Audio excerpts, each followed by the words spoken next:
네, 좋은 자리에, 귀한 자리에 불러주셔서 감사드립니다. 김종대 의원님 역시 아주 깊이 있고 흥미로운 발제 잘 해주셨고요. 그 문제의식에 대해서 아주 100% 공감합니다. 지금 이수은 대사님 말씀하고도 사실 저도 생각이 같은 생각이고, 지금 한미일 안보 협력에 대해서 이렇게 맹목적으로 이게 달려가듯이 할 문제는 아니다.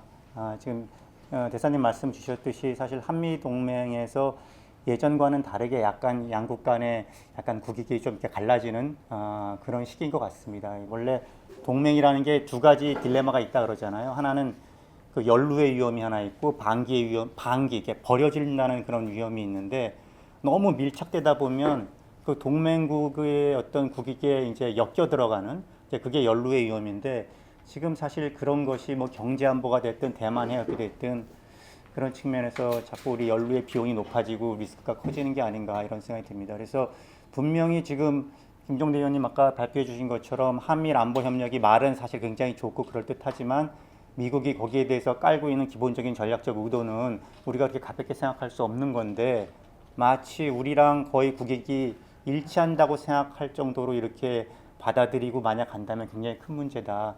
이런 면에서는 저도 아주 같은 문제의식을 갖고 있습니다. 근데 다만 이제 제가 한 가지 이제 제 고민이기도 하고 김 의원님께 질문 드리고 싶은 거는 그러면 미국의 의도도 알겠고 이거의 이제 문제점이나 리스크도 알겠는데 그럼 한미일 안보 협력을 그럼 어떻게 할 건가? 한미일 안보 협력은 그러면 이제 절대 안 된다고 해야 되나? 이건 거부해야 될 일인가? 예전에도 우리 뭐 문재인 정부 때나 뭐 아니 우리 진보 정부에서도 한미일 안보 협력이 없었던 건 아니거든요.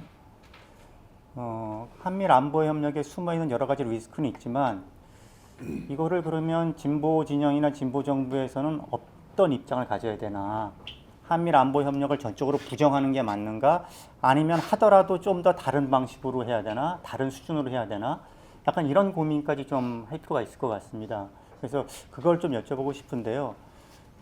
이제 그런 측면에서 지금 한미일 안보 협력이 크게는 이제 두 가지 이유를 내세우잖아요. 하나는 북한 위협입니다.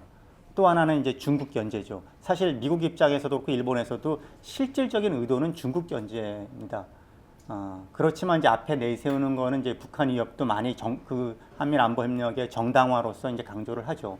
특히 우리 정부는 이제 그래 왔었는데 그럼 그 두 가지 그 정당화에 대해서 우리가 어떻게 생각할 것인지 좀 더 세부적으로 한번 생각해 볼 필요가 있지 않나. 북한 위협에 대응하는 데 있어서 한미일 안보 협력이 도움이 되나? 도움이 된다면 얼마나 더 도움이 되나? 그러니까 우리는 지금 기본적으로는 한미 동맹을 통해서 이제 북한 위협은 관리하고 대응해 오는 건데 거기 일본이라는 추가적인 이제 국가가 들어옴으로 해서 3자가 협력하면 북한 위협에 얼만큼 더 안보적으로 우리가 이득이 되는가 이제 그런 문제지 않습니까? 이제 그게 도움이 된다고 지금 당연하게 생각하고 얘기들 되고 있고 국민들은 물어보면 한미일 안보 협력 그런 식으로 지지하는 비중이 꽤 높은 것 같아요. 근데 사실 저는 개인적으로는 북한 위협 대비에 일본의 추가적인 안보적 효능은 그렇게 크지는 않다고 생각합니다. 왜냐하면 북한 위협이라는 게 기본적으로 뭐 재래식 부분에 있어서는 우리가 지금 벌써 우위에 있는 것이고 문제는 이제 핵미사일 위협인데 이거는 뭐 우리의 첨단 재래식 전력도 이제 증강하지만 결국엔 미국의 확장 억제에 의해서 이제 북한 위협을 이제 억제하고 관리해 나가는 거지 않습니까? 그런데 일본이라는 비핵 국가가 들어와 가지고 이 북한의 핵 위협, 미사일 위협을 얼마나 좀 더 그 대응에 도움이 되겠는가라는 면에서 기본적으로 사실은 그 추가적인 안보 이익이 엄청나게 크지는 않다. 저는 사실 그렇게는 생각합니다. 그런데 그럼에도 불구하고 예를 들어서 지금 뭐 그 캠프 데이비드 선언이나 연대 보면은 그 한미일 안보 협력 얘기하면서 뭐 분야들 쭉 얘기하는데 그 대잠수함 작전 이런 거 한다고 돼 있어요. 그리고 이제 탄도 미사일 아까 말씀하신 이제 미사일 방어죠. 탄도 미사일 경계 뭐 이런 거 관련돼서는 뭐 대잠 작전 이런 거는 뭐 일본과 같이 해서 추가적인 도움이 없다고 얘기하기는 좀 어려울 겁니다. 뭐 이렇게 크진 않겠지만은 뭐 그런 부분도 있고 그래서 하나하나 좀 세부적으로 생각해 본다면 앞으로 우리가 한미일 안보 협력을 얘기할 때 우리 관점에서 우리가 필요한 부분을 좀 식별해서 이렇게 좀 좀 정리할 필요도 있지 않나 이런 생각이 들어서 거기에 대해서 한번 좀 여쭤보고 싶고요. 또 이제 중국의 이제 부상과 관련돼서는 이제 흔히 뭐 호주든 일본이든 뭐 이렇게 미국의 어떤 인태 전략에 동조하는 거는 중국의 부상이라는 것에 대해서 어떤 두려움이 있는 거잖아요. 지금 질서가 이제 좀 흐트러지고 이 바뀌는 것에 대한 이제 불안감이 있는 건데 우리는 이거를 어떻게 받아들이고 있나? 우리한테 중국은 뭔가? 중국의 부상이라는 거는 뭐 미국이 이 자신의 지위를 넘볼까봐 지금 이렇게 부상하는 거기 때문에 이제 견제하는 거지. 우리 입장에서는 괜찮은 건가? 중국이 이제 만약에 동아시아 서태평양에서 굉장히 주도적 국가로 올라와도 우리는 걱정할 게 없다고 봐야 되는 건지. 사실 호주나 일본은 상당히 이제 미국하고 좀 가까운 정도의 어떤 그런 대중국 인식을 좀 갖고 있는데, 예, 우리는 사실 우리 국내적으로는 좀 생각이 보수 진보에서 그 부분에 대해서 좀 나뉘어져 있는 것 같아요. 그래서 그 부분에 있어서도 중국의 부상에 대해서 한미일 안보 협력이 주는 아까 말한 비용과 리스크도 있을 것이고 뭐 말하자면 조금의 어떤 효용도 있을 수는 있는데 효용이 있다면은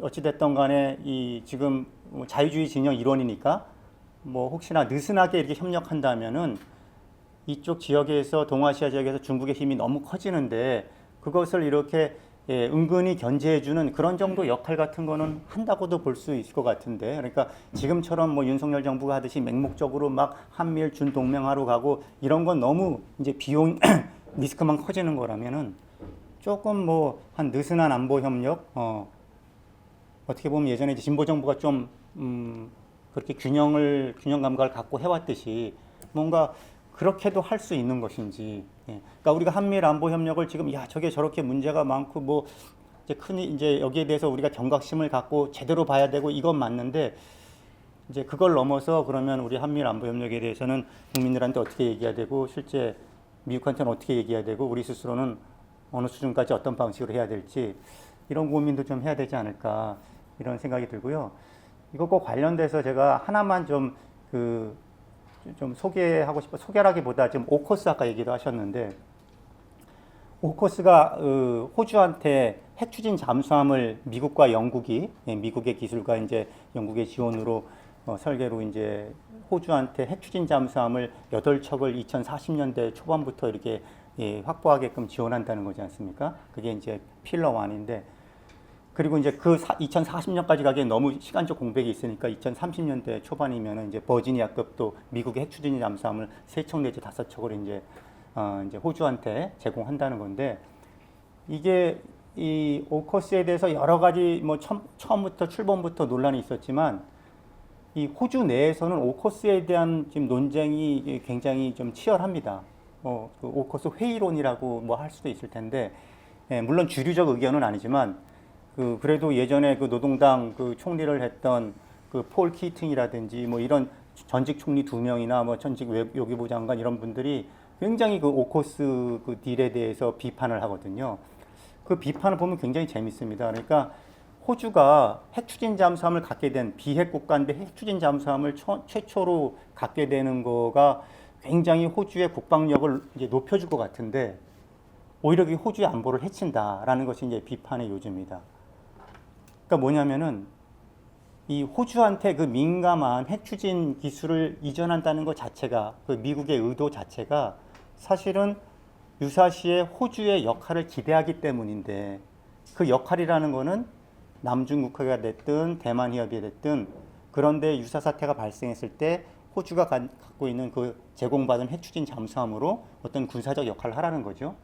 그러니까 핵 추진 잠수함이라는 건 기본적으로 그 호주 근해 방어가 아니라 원거리 작전에 이제 최적화한 건 되기 때문에 그런 능력을 그런 의도를 갖고 확보하게 해준 워싱턴을 향해서 그 호주가 그 유사시에 과연 그걸 거부할 수 있겠는가?